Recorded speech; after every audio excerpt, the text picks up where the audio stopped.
ആദി എന്ന് പറഞ്ഞ ക്യാരക്ടർ എന്റെ പേഴ്സണൽ സ്വഭാവമായിട്ട് ഒരു കണക്ഷൻ ഇല്ലാത്ത ഒരാളാണ്. കോട്ട് എന്ന് പറഞ്ഞ പടത്തിലൊരു ക്യാരക്ടറുടെ ലുക്കുമായിട്ട് എന്തോ ടീച്ചർ പോലത്തെ ഒരു സാധനം വന്നത് സംഗീതം ഷിൻഡോ അത് ഇത് വിൻഡോ ഷിൻഡോനെ കാണാൻ എല്ലാ ചോദ്യങ്ങളും എന്തോ കുത്തി പറഞ്ഞു പടവും എല്ലാം കൂടി എല്ലാ ഇന്റർവ്യൂലും ഈ എക്സൈറ്റ്മെന്റോടെ പറയുന്നത്. പെർഫോം ചെയ്യാനുള്ള ഒരു എക്സൈറ്റ്മെന്റിൽ പോയി ചോദിക്കും ചേട്ടാ ഇങ്ങനെ വേണ്ട 14-ാം തീയതിയാണ് റിലീസ്. ഡേറ്റ് കൊള്ളാം.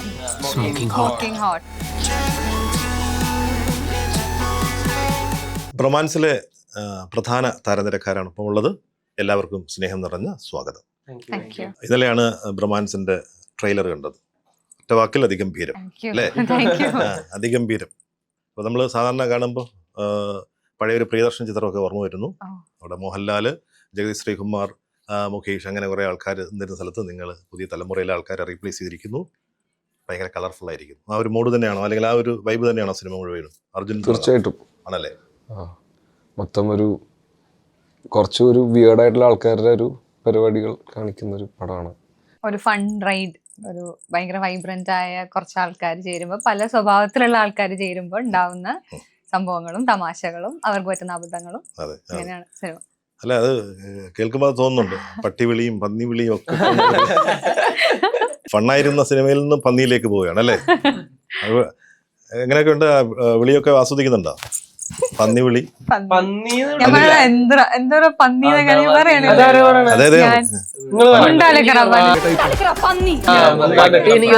നന്നായിട്ടാ പറയുന്നത്. എല്ലാം മൃഗങ്ങളുടെ പേരാണല്ലോ. അപ്പൊ അതിനകത്ത് ആ സീനില്, ആ കാറിൽ നിന്ന് വരുന്ന സീനില് പറയുന്നുണ്ട് എന്താണ് കാമായിരിക്കും. പാടായിരുന്നു അല്ലേ? ഇല്ല, അങ്ങനെയല്ല. അതെന്താന്ന് വെച്ചാ ഞാൻ തന്നെയാണ് ഏറ്റവും എന്തായാലും ഈ ബ്രൊമാൻസിന്റെ ഒരു കഥ കേൾക്കുമ്പോൾ സ്വാഭാവികമായിട്ടും അതിനെ ആകർഷിക്കാൻ ഏതെങ്കിലും ഒരു ഘടകമുണ്ടോ? അർജുനെ സംബന്ധിച്ചോളം എങ്ങനെയായിരുന്നു? ആ ഒരു കേട്ടതിൽ എന്താണ് അട്രാക്റ്റീവ് ആയിട്ട് തോന്നിയത്? മൊത്തം പരിപാടി ഭയങ്കര രസമായിരുന്നു കേട്ടപ്പോൾ തന്നെ.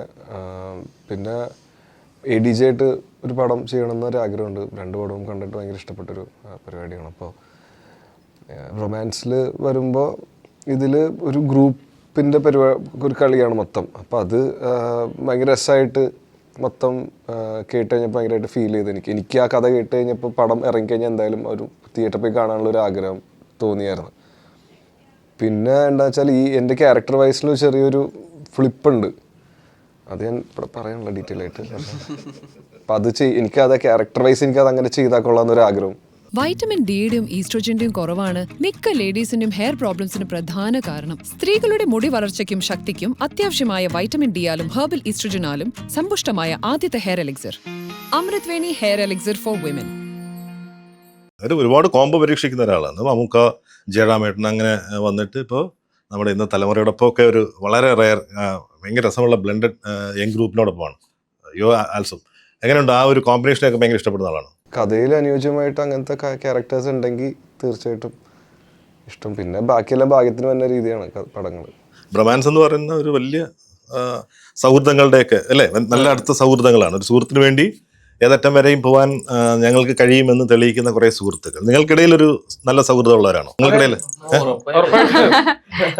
കൂടുതൽ ക്യാരക്ടേഴ്സിനൊക്കെ വരുന്ന റൊമാൻസിനേക്കാൾ കൂടുതൽ ഞാൻ ശരിക്കും പറഞ്ഞാൽ എല്ലാവരെയും ഷൂട്ടിന്റെ ലൊക്കേഷനിൽ വെച്ചാൽ കാണാം. എനിക്ക് ഇവർക്കൊക്കെ മുന്നേ പരിചയം ഉണ്ടാവുമായിരിക്കും. എനിക്ക് എല്ലാവരും ഫ്രഷ് ആയിരുന്നു, പുതിയ ആൾക്കാരായിരുന്നു. അപ്പൊ ആദ്യം ഒന്ന് ആ ഒരു ബ്ലെൻഡ് ആവാൻ കുറച്ച് സമയം എടുക്കുമല്ലോ. ആദ്യത്തെ ഒരു 3-4 ദിവസം ഞാനിങ്ങനെ കുറച്ച് മാറി നിൽക്കായിരുന്നു. പിന്നെ ചില്ലായി. ഇതെല്ലാം ഇന്റർവ്യൂല് ഈ എക്സൈറ്റ്മെന്റോടെ പറയുന്നുണ്ട്. സത്യല്ലേ? അത് പിന്നെ മഹിമ വളരെ പ്ലസന്റ് ആയിട്ട് മീഡിയയോട് പോലും വളരെ പ്ലസന്റ് ആയിട്ട് സംസാരിക്കുന്ന ആളാണ്. വളരെ അത് തന്നെയാണ് ജീവിതത്തിലും അങ്ങനെ പ്രസാദാത്മകതയാണ്. ഇവര് പറയട്ടെ ആണോ? പറയും. അതെ അല്ലേ അല്ലേ? എന്താ അർജുൻ പറയട്ടെ? അർജുൻ അങ്ങനെ ഇതൊന്നും ഇല്ലാന്ന്. അർജുൻ അഭിപ്രായമൊന്നും ഇല്ല ആണ്. കാരണം ഒന്നാമത് നമ്മളെല്ലാവരും ഈ പറഞ്ഞ പോലെ മഹിമ മാത്രമാണെന്ന് തോന്നുന്നു ഗ്രൂപ്പിൽ പുതിയതായിട്ട് വന്ന ഒരാൾ. പക്ഷെ ബാക്കി എല്ലാവരും ഇപ്പം സംഗീതം മാത്യു ഒക്കെ ഞാൻ ആദ്യം മുതൽ പരിചയമുള്ള ആൾക്കാരാണ്. എൻ്റെ ആദ്യത്തെ സിനിമ തൊട്ട് കൂടെയുള്ള ആളാണ് സംഗീത്. മാത്യു ആണെങ്കിലും മൂന്നാമത്തെ സിനിമയാണ്, അർജുനാണെങ്കിലും ഞാൻ യൂട്യൂബ് ചെയ്തിരുന്ന കാലം തൊട്ട് അറിയാം. അപ്പോൾ എന്നെ കണ്ടപ്പോൾ പുള്ളി ഇങ്ങോട്ട് വന്ന് സംസാരിച്ചു. അർജുൻ അപ്പോൾ ഓൾറെഡി ഒരു ആക്ടറായിട്ട് എസ്റ്റാബ്ലിഷ് ആയിട്ട് നിൽക്കുകയാണ്, നമ്മൾ ചെറിയ യൂട്യൂബ് പരിപാടി ചെയ്ത് പോവുകയാണ്. പക്ഷേ പുള്ളി ഇങ്ങോട്ട് വന്ന് സംസാരിച്ച് ഞാൻ കാണാറുണ്ടെന്നൊക്കെ പറഞ്ഞു. അപ്പോൾ ആ ഒരു ഫ്രണ്ട്ഷിപ്പും കാര്യങ്ങളും ഉണ്ടായിരുന്നു. പിന്നെ നമ്മുടെ കൂട്ടത്തിൽ ഷാജോൺ ചേട്ടൻ, ബിനു പപ്പു, ഇവരൊക്കെ സീനിയേഴ്സാണ് കുറച്ച്. കോമ്പിനേഷൻ ഉണ്ട്. പക്ഷെ അവർ പോലും ഈ പറഞ്ഞ ഒരു സൗഹൃദം നമ്മളോട് കാണിച്ചു. നമ്മളോട് ഒരിക്കലും ഒരു സീനിയർ എന്ന ലെവലിൽ പെരുമാറിയിട്ടില്ല. അപ്പൊ അതുകൊണ്ട് തന്നെ ഇതൊരു പക്ഷെ നല്ല രസമായിരിക്കും. ആ ഒരു വൈബിന് അത് കാണാൻ സാധിക്കുന്നുണ്ട് അല്ലേ? ADJ Arun D Jose. അതെന്താണ് ആ പേര്? മറ്റേ RR പോലെ ARM ഒക്കെ പോലെ അരുൺ ഡി ജോസിന്റെ വിളിക്കാനുള്ള എളുപ്പത്തിനല്ലേ? അല്ല, അരുൺ ചേട്ടാ വിളിച്ചത് സ്റ്റൈലില്ലടാ. ചാമനും തോമസ് ചേട്ടനും ഒക്കെ, നമ്മുടെ കോ റൈറ്റർ തോമസും നമ്മുടെ എഡിറ്റർ ചാമനും ഞാനും ADJ ഒക്കെ ഒരു ഫ്ലാറ്റിലാണ്.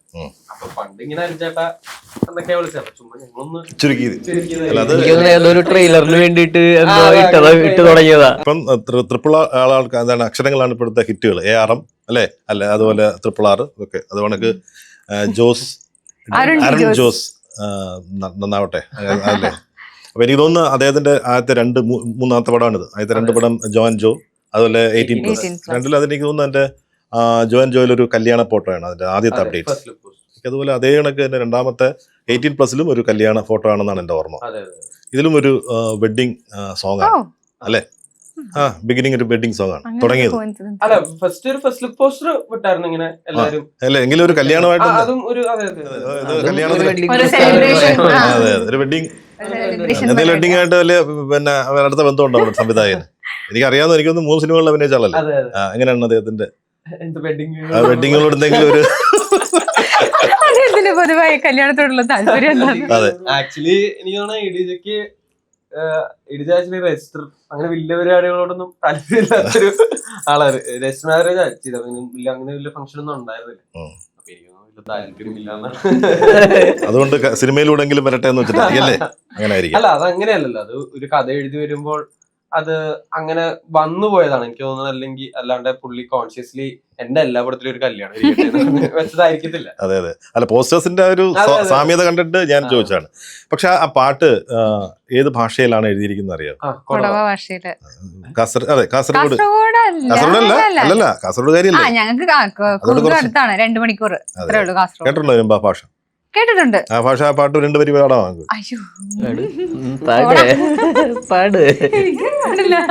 ഞങ്ങളത് ഷൂട്ട് ചെയ്യുമ്പോ പോലും ഞാൻ എന്തൊക്കെയാ ജിബറിഷ് ഒക്കെ പാടിക്കൊണ്ടിരുന്നത്. ഇതുവരെ ലിറിക്സ് ഞാൻ പഠിച്ചിട്ടില്ല.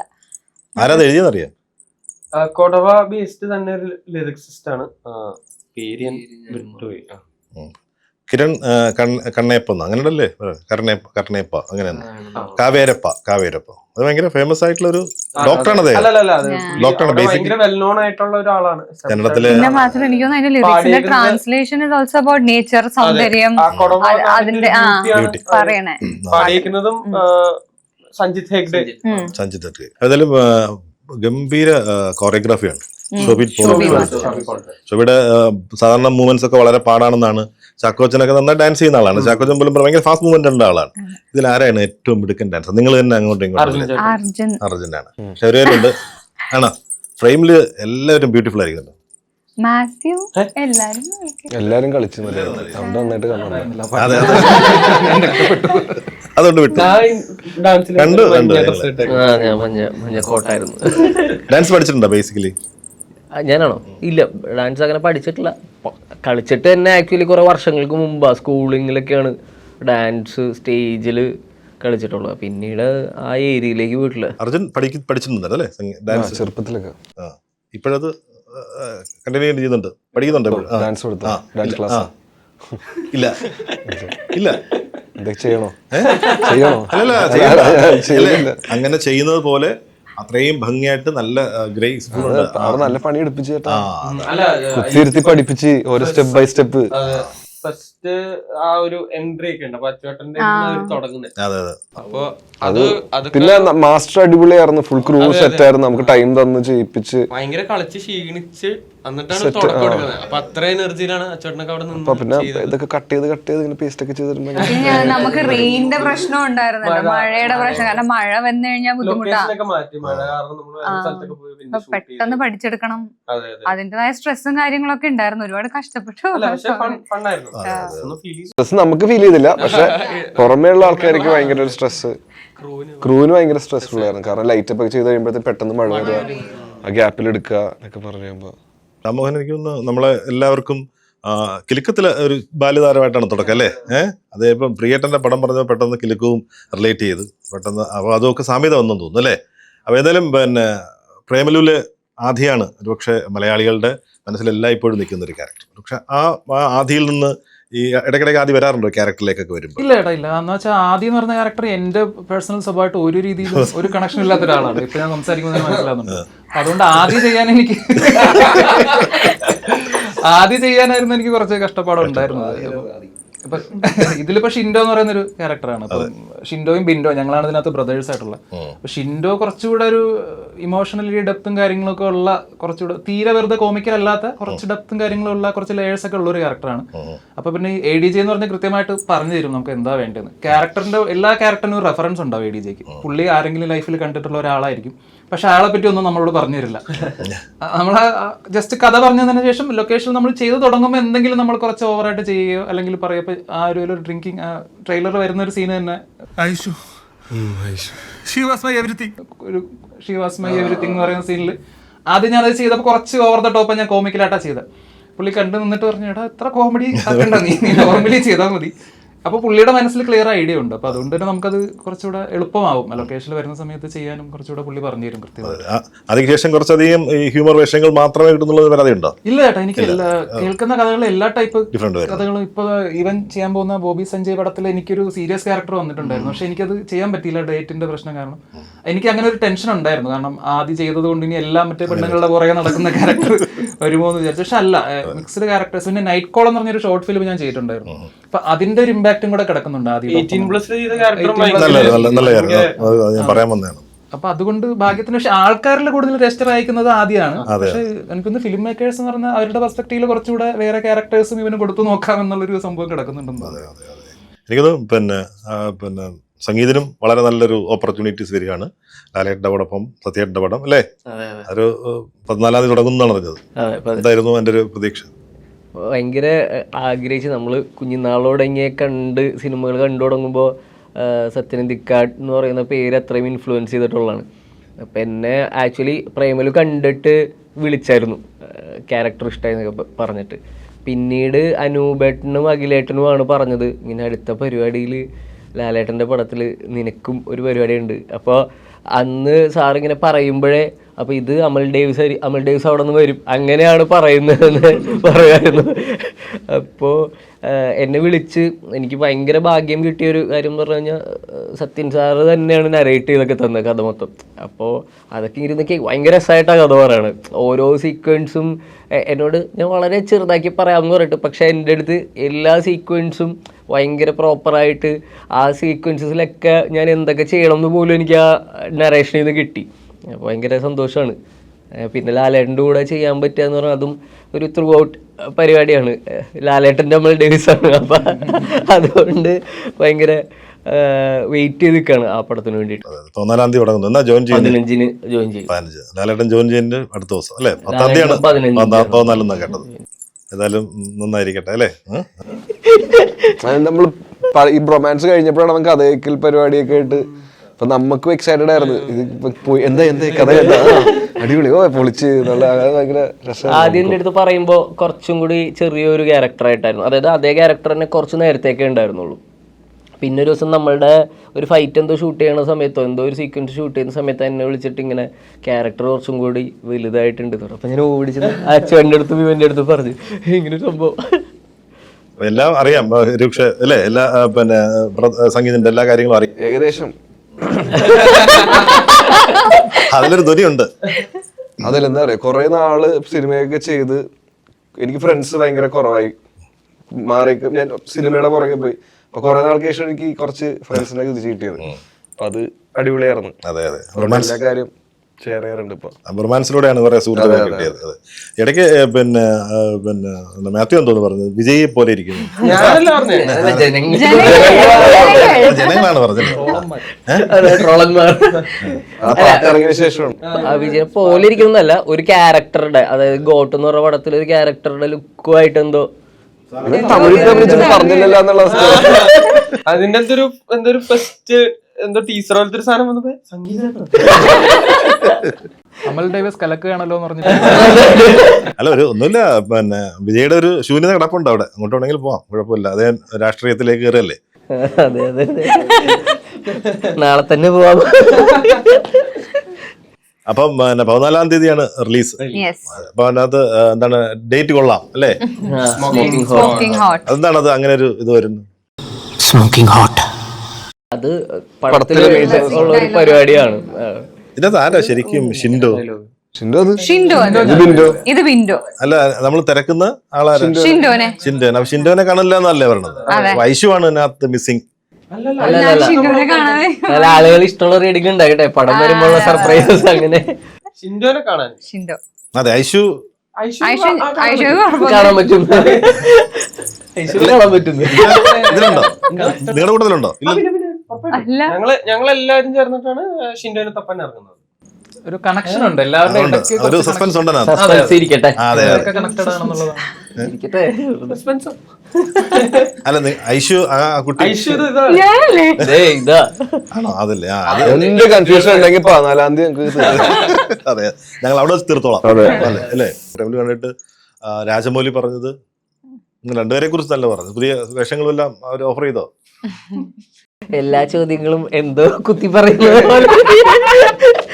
ഇല്ലില്ല, നമ്മളെയൊക്കെ കണ്ടു എന്നുള്ളത് തന്നെയാണല്ലോ ഏറ്റവും വലിയ ഭാഗ്യം. അവരും നമ്മളെ കാണുമെന്ന് നമ്മൾ സ്വപ്നത്തിൽ വിചാരിക്കുന്നില്ല. അപ്പോൾ അവർ നമ്മളുടെ ആദ്യത്തെ പടം തന്നെ കാണുക, ഇത്രയും എൻജോയ് ചെയ്യുക എന്നൊക്കെ പറയുന്നത് ഭയങ്കര സന്തോഷം. അല്ല, അവരായിട്ട് നമുക്ക് അങ്ങനെ ഒരു എന്താ പറയുക, നമ്മളൊക്കെ ഒരുപാട്, ഞാനിപ്പം ഇതിൽ വരുന്നതിന് മുമ്പ് ഞാൻ വർക്ക് ചെയ്യുന്നുണ്ടായിരുന്നു. ഞാൻ ബോംബെയിലായിരുന്നു ഒരു 5 വർഷം വർക്ക് ചെയ്യുന്നത്. അപ്പോൾ ആ ഒരു സമയത്ത് എന്താ പറയുക, സൗത്ത് നോർത്ത് എന്നുള്ളൊരു ഗ്യാപ്പ് ഭയങ്കരമായിട്ട് പ്രത്യേകിച്ച് ഫിലിം ഇൻഡസ്ട്രിയിൽ ഉണ്ടായിരുന്നു. എന്നെ തന്നെ മദരാശി എന്ന് വിളിച്ച് കളിയാക്കിയിട്ടുണ്ട് അവിടുത്തെ കുറേ ആൾക്കാർ. അപ്പം ഈ ബാഹുബലി എന്നുള്ള ഫിലിം വന്നതിന് ശേഷം ഭയങ്കരമായിട്ടൊരു ഡിസ്കഷൻ വന്നു ഫസ്റ്റ് പാർട്ട് വന്നതിന് ശേഷം. അപ്പോൾ ആൾക്കാർ അതിനുശേഷം കുറേ ആൾക്കാർ എന്നോട് ചോദിച്ചിട്ടുണ്ട്, തുമാരെ സൗത്ത് സൈഡ് മൂവി ആയ അച്ഛായ എന്ന് പറഞ്ഞിട്ട്, വെച്ചാൽ അവിടെ നിന്ന് വന്ന സിനിമകൾ കൊള്ളാമല്ലോ എന്നുള്ള രീതിയിൽ ആൾക്കാർ പറയാൻ തുടങ്ങി. അപ്പോൾ ആ സമയത്തൊക്കെ നമുക്ക് ഭയങ്കരമായിട്ട് പ്രൗഡ് ഫീൽ ഉണ്ടാക്കി തന്ന ഒരാളാണ് രാജമൗലി സാർ എന്ന് പറയുന്നത്. അപ്പോൾ പുള്ളി തന്നെ നമ്മുടെ ഒരു ഇന്നലെ പറഞ്ഞ പോലെ മറ്റേ പുള്ളി ഒരു MC ചെയ്യുന്ന പോലെ പുള്ളി സ്റ്റേജിൽ നിന്നിട്ട് ഓരോരുത്തരെ പറ്റി എടുത്ത് പറഞ്ഞിട്ട് നമ്മൾ വിളിച്ച് ഇന്ന ക്യാരക്ടർ ഇന്ന സീൻ, ഇപ്പോൾ നസ്ലിൻ ചെയ്ത ആ സീനിൽ മറ്റേ കപ്പലിൻ്റെ തിന്നു അതൊക്കെ എടുത്ത് പുള്ളി പറയുന്നുണ്ടായിരുന്നു. നമുക്ക് ഭയങ്കര ഒരു മറ്റേ ആലീസ് ഇൻ വണ്ടർലാൻഡ് മൊമെന്റ് ആയിരുന്നു. ഭയങ്കര ഹാപ്പി ആയിരുന്നു ശരിക്കും പറഞ്ഞത്. അത് ശരിക്കും ഞാനത് കുളത്തിലൊന്നും പറഞ്ഞതല്ല, ഈ പറഞ്ഞ വളരെ ഇങ്ങനെ ഒരാളെ കുറിച്ച് നമ്മളൊരാൾ പറയുന്നത് വലിയ കാര്യമല്ലേ?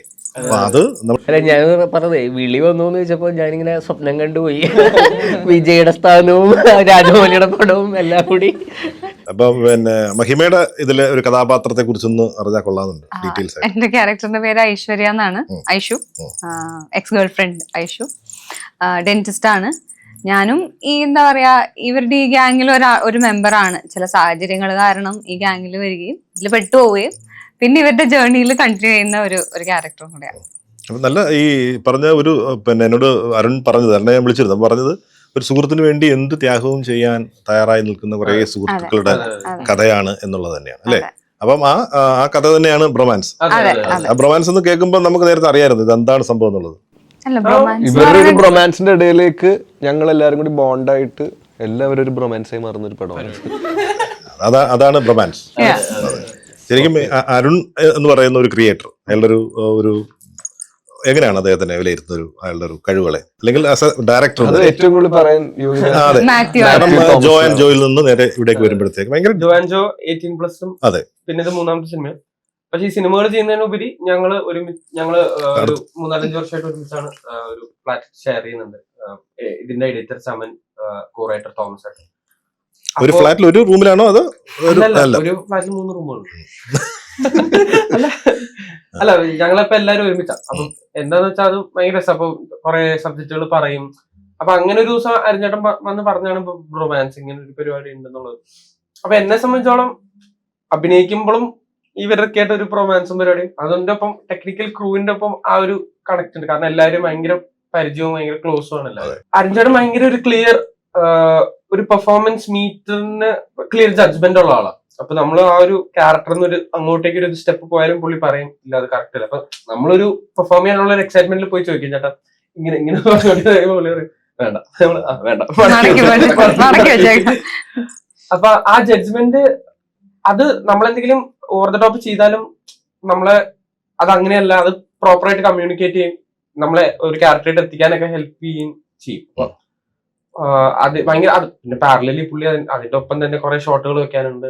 പക്ഷെ ഇതൊക്കെ ഭയങ്കര പ്രോപ്പർലി സ്മൂത്ത് ആയിട്ട് മാനേജ് ചെയ്യുന്ന ഒരാൾ. വളരെ കംഫർട്ടാണ് നമ്മളെ സംബന്ധിച്ച്, വളരെ എല്ലാവർക്കും കംഫർട്ടാണ് അല്ലേ, പിന്നെ ചോദിക്കാനും പറയാനും. ഈ പറഞ്ഞ പോലെ ഒരു ഞാൻ എന്താണ് ചെയ്യാൻ പോകുന്നത് എന്നുള്ളതിനെ കുറിച്ച് ഒരു സംവിധായകന് പറഞ്ഞു തരാൻ പറ്റുമെങ്കിൽ അതിനപ്പുറത്തേക്ക് വേറെ ഇതൊന്നുമില്ല അല്ലേ. ഇത് പിന്നെ ആനന്ദ് ശ്രീബാലയുടെ ഒരു ചെറിയ ആളുകൾക്ക് എത്തിയില്ല, ആൾക്കാരിലേക്ക് എത്തിയില്ല എന്നുള്ളതിന്റെ ഒരു ചെറിയ വിഷമം അർജുനുണ്ട് എന്ന് തോന്നുന്നു. വിഷമമൊന്നുമില്ല കേട്ടോ. ഇല്ല. ഞാൻ നല്ലൊരു പടത്തിൽ അഭിനയിച്ചു. അതെ, ആ പടം വളരെ നല്ല ഗംഭീരം. ഞാൻ ഫസ്റ്റ് ഡേ കണ്ടായിരുന്നു പടം, അടിപൊളി പടമായിരുന്നു. പറഞ്ഞു തന്നിട്ട് വിളിച്ചു. പിന്നെ ഞാൻ ഫസ്റ്റ് ഡേ തന്നെ പോയി കണ്ടു, ഞാൻ വിളിച്ചു പറഞ്ഞു, ഞാൻ സോഷ്യൽ മീഡിയയിൽ ഷെയർ ചെയ്തായിരുന്നു. എനിക്ക് പേഴ്സണലി ഭയങ്കര ഇഷ്ടപ്പെട്ട സിനിമയായിരുന്നു. തിയേറ്ററിൽ ആരും കയറിയില്ല എന്നുള്ളൊരു വിഷമമുണ്ട്. പക്ഷെ എന്നാലും നമ്മളത് നമുക്ക് ഒരു ലിമിറ്റ് ഉണ്ട് എല്ലാം ചെയ്യാനും കേട്ടപ്പോ. ഇപ്പൊ OTT-ൽ ഇറങ്ങി, ഇപ്പൊ കഴിഞ്ഞ കാര്യത്തിനെ പറ്റി ചിന്തിച്ച് നമുക്കത് വിഷമിക്കണേക്കാട്ടും നല്ലത് ഇനി ഇറങ്ങാൻ പോണ പടങ്ങളുടെ മാക്സിമം ആൾക്കാരുടെ അടുത്തേക്ക് റീച്ച് ചെയ്യാൻ നോക്കുക, തിയേറ്ററിൽ പോയി തന്നെ കാണാൻ പറയാ. പക്ഷെ എല്ലാവരും ഇപ്പൊ തിരക്കിലാണ്, അവർക്കും ചിലപ്പോൾ തിയേറ്ററിൽ പോകാൻ പറ്റാത്ത വേറെ പ്രശ്നങ്ങൾ ഉണ്ടാവും. അവർക്കുള്ള വഴി OTT തന്നെയാണ്. മാക്സിമം റീച്ച് ഉണ്ടാക്കുക, മാക്സിമം ആൾക്കാരുടെ അടുത്തേക്ക് ഈ പടം ഇറങ്ങുന്നുണ്ട്, ഡേറ്റ്സ് ഏതൊക്കെയാണെന്ന് എത്തിക്കുക എന്നുള്ള മാത്രമാണ് നമ്മുടെ പടം ചെയ്ത് കഴിഞ്ഞ് ഡബ്ബൊക്കെ കഴിഞ്ഞാലുള്ള കടമ. അതിനാണ് ഇപ്പൊ ഇങ്ങനെ ഓടിക്കൊണ്ടിരിക്കുന്നത്. അതെ, എനിക്ക് തോന്നുന്നു ഇപ്പം ഇന്നലെ നിർമ്മാതാക്കളുടെ സംഘടനകളൊക്കെ ചേർന്നിട്ട് ഒരു യോഗം കൂടിയിട്ട് നിങ്ങളുടെ താരങ്ങളുടെ പിന്നെ ശമ്പള വർധനവിനെതിരെ ഒരു കോമൺ ആയിട്ടുള്ള ഒരു പരാതി അവർ ഉന്നയിച്ചു. അവർ കൂടുതൽ കുറയ്ക്കണം എന്നുള്ള ഒരു, അതിനോട് യോജിക്കുന്നുണ്ട്. എപ്പോഴറിയണം ഈ കാര്യം? ഇന്നലെ ഒരു യോഗമുണ്ടായി, അത് അമ്മയിൽ അറിയിച്ചു, അവർ ഫിഫ്കയിൽ അറിയിച്ചു. അവരുടെ വളരെ ലളിതമായ ആവശ്യം, താരങ്ങളെല്ലാം പുതിയ താരങ്ങളടക്കം കൂടുതൽ റെമ്യൂണറേഷൻ ചോദിക്കുന്നു, പ്രതിഫലം ചോദിക്കുന്നു എന്നുള്ളതാണ്. അത് കുറയ്ക്കണം. പിന്നെ GST നമ്മൾ അടയ്ക്കാൻ അവർ നിർബന്ധിക്കുന്നു, അതും കുറയ്ക്കണമെന്ന് പറയുന്നു. അത് രണ്ടിനെ ഇല്ല എങ്കിൽ അവര് തൽക്കാലത്തേക്ക് സിനിമ നിർത്തി വെക്കും എന്നുള്ളതാണ് അവരുടെ ഒരു തീരുമാനം. വിധിയതാണെങ്കിൽ പിന്നെ അതല്ലേ ചെയ്യാൻ പറ്റും. അറിയില്ല. അമ്മയ്ക്ക് കത്ത് കൊടുത്തു, കത്ത് കൊടുത്തു. അമ്മ ഡിസൈഡ് ചെയ്യട്ടെ, നമുക്ക് പറയാനുള്ള വോയിസിലല്ല കേട്ടോ. അല്ല, അതല്ല, ഇതൊരു ഡിസൈഡ് ചെയ്യുന്നല്ല, ഇതിന്റെ കോമൺ ആയിട്ടുള്ള ഒരു നല്ലൊരു റീസൺ വരികയാണെങ്കിൽ നമ്മൾ അതിനോടൊപ്പം നിൽക്കും. അമ്മ കൂടെ എന്തായാലും നമ്മള് ഒരു കൂട്ടായ്മയാണ്. നമുക്ക് വ്യക്തിത്വമായിട്ട് അല്ലെങ്കിൽ വ്യക്തിപരമായിട്ടുള്ള പരിപാടി എടുക്കാനൊന്നും പറ്റുന്നില്ല. അപ്പൊ നമുക്കുള്ളത് പറയാം, ഡിസ്കസ് ചെയ്ത് അതിന്റെ റിസൾട്ട് എന്തൊക്കെയാന്ന് നോക്കിയിട്ട് ചെയ്യാന്നുള്ളൂ. അല്ലാണ്ട് ഞാൻ ചെയ്യില്ല, ഞാൻ ചെയ്യും അങ്ങനെയല്ല. എല്ലാരും കൂടി പോസിറ്റീവായിട്ട് നമുക്ക് കൂടെ നിൽക്കാം. കാരണം എല്ലാവരും ഒരേ ഇൻഡസ്ട്രിയിലുള്ള ആൾക്കാരല്ല, എല്ലാം പ്രൊഡ്യൂസർ കൗൺസിൽ, പ്രൊഡ്യൂസർ അസോസിയേഷൻ ആയാലും അമ്മയാലും എല്ലാം നമ്മുടെ ആൾക്കാർ തന്നെയാണ് എല്ലാവരും. അല്ലാണ്ട് നമ്മൾ രണ്ടും സ്പ്ലിറ്റ് ആയിട്ട് കാണാൻ പാടില്ല. റൊമാൻസ് എന്താണ് പ്രതീക്ഷ? റൊമാൻസിനെ കുറിച്ചുള്ള പ്രതീക്ഷ എന്താണ് നിങ്ങളുടെ? വളരെയധികം പോസിറ്റീവ്, എക്സൈറ്റഡ് ആണ്. സത്യം നല്ല ടെൻഷൻ ഉണ്ട്. ഇത് ആൾക്കാർ കാണണം, തിയേറ്ററിൽ പോയി തന്നെ കാണണം. അപ്പൊ അതിന്റെ ഒരു ആൾക്കാർ തിയേറ്ററിലേക്ക് വരണം എന്നുള്ളൊരു ആഗ്രഹത്തിലാണ് എല്ലാവരും. നല്ല റെസ്പോൺസ് കിട്ടി, ഭയങ്കര എല്ലാ ഏജ് ഗ്രൂപ്പിനും അത് ഭയങ്കരമായിട്ട് ആകർഷിച്ചു എന്നുള്ളതാണ് അതിന്റെ കോമൺ ആയിട്ടുള്ള ഒരു കാര്യം. അതൊരു വലിയ കാര്യമാണ്. ഈ പറഞ്ഞ എല്ലാ ഗ്രൂപ്പുകാർക്കും. ഫെബ്രുവരി 14-ാം തീയതിയാണ്, പ്രണയ ദിനത്തിലാണ് ഇത് വരുന്നത് അല്ലേ? എന്താണ് പ്രണയ ദിനത്തിൽ വെക്കാൻ വല്ല ഈ പറഞ്ഞ എല്ലാം പ്രണയവും കല്യാണം ഒക്കെയാണ് കണക്റ്റഡ് ആണ്. എങ്ങനെയൊക്കെയാണെന്ന് അറിയില്ല. ആളുകൾ ഏറ്റവും ഹാപ്പി ആവേണ്ട ഒരു ദിവസമുള്ളൂ ഫെബ്രുവരി 14. അപ്പൊ നല്ല സിനിമകൾ കണ്ട് ചിരിച്ച് ഹാപ്പി ആയിട്ട് എൻജോയ് ചെയ്യാം ആ ദിവസം. അതെ, അപ്പൊ എല്ലാവരും അത് കണ്ട് ഹാപ്പി ആവട്ടെ. റൊമാൻസ് ഗംഭീരമായിട്ടൊരു വിജയമാവട്ടെ എന്ന് മാത്രം ഞങ്ങളും പ്രാർത്ഥിക്കുന്നു. Thank you so much.